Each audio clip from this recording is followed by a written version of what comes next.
C'est leur 5e séjour en Bosnie en moins d'1 an.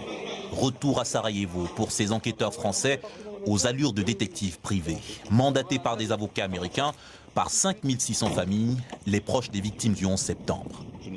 Ils viennent ici traquer l'argent d'Al-Qaïda dans un pays soupçonné d'abriter des financiers du terrorisme. La Bosnie, c'est un concentré finalement de tous les éléments qui nous intéressent sur notre problématique du terrorisme. Il y a à la fois les banques qui ont participé au financement, il y a les ONG qui ont alimenté le terroriste, soit en hommes, soit en fonds parfois, et souvent en armes. Il y a des sociétés qui ont joué un double jeu et surtout un rôle de paravent pour le réseau terroriste. Ce matin-là, ils ont rendez-vous à la Cour d'État chargée de la lutte contre le terrorisme. Ils viennent remettre des documents à la justice bosniaque, une mine d'or sur l'histoire d'Al-Qaïda et de ses généreux financiers. Ces documents ont été saisis en Bosnie dans les bureaux d'une ONG saoudienne qui était dirigée par un ancien directeur opérationnel d'Al-Qaïda.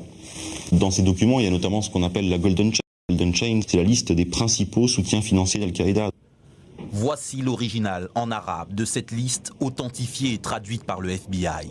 Parmi les principaux donateurs, Ben Laden, mais aussi 19 hommes d'affaires, tous saoudiens, tous en liberté. Certains font l'objet d'une enquête. Parmi ces documents, une lettre interne à Al-Qaïda. Sur un papier à l'entête du croissant rouge saoudien, il est question de commande d'armes. Au bas de la page, un mot manuscrit signé Oussama Ben Laden. Il écrit qu'il faut accélérer les livraisons. L'argent d'Al-Qaïda se cache toujours ainsi derrière des ONG caritatives saoudiennes. C'est la conviction des enquêteurs français. Certaines de ces ONG ont été officiellement interdites en Bosnie. Ça, c'est un bus d'une organisation caritative qui s'appelle Al-Ramaïd Majid Al-Aqsa, donc qui vient du Golfe et en particulier d'Arabie Saoudite.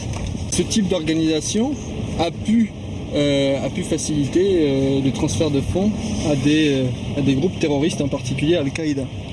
Et on constate donc avec étonnement que cette organisation est toujours ouverte.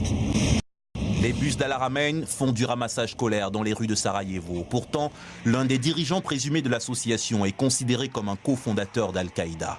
La fondation Al-Haramein figure d'ailleurs sur la liste noire des Nations Unies. D'après un rapport des services secrets bosniaques, c'est une organisation qui a servi de canal financier à des groupes terroristes. L'un des enquêteurs français se rend au siège de l'ONG, un riche complexe immobilier qui nous est interdit d'accès. Il s'agit de définir leur puissance financière, parce que ces organisations caritatives ont quand même beaucoup d'argent. Et en amont, on essaie de savoir d'où cet argent vient. Et ensuite, on essaie de savoir comment il est utilisé. Les enquêteurs ont retrouvé les traces d'un virement de cette fondation adressé à un banquier, Yassine Al-Kadi, un homme qui figure lui aussi sur la liste noire des personnes finançant le terrorisme. Mais aujourd'hui, l'argent de la terreur est plus difficile à pister. Les billets, les enveloppes passent désormais de main en main. Le réseau Al-Qaïda s'est adapté.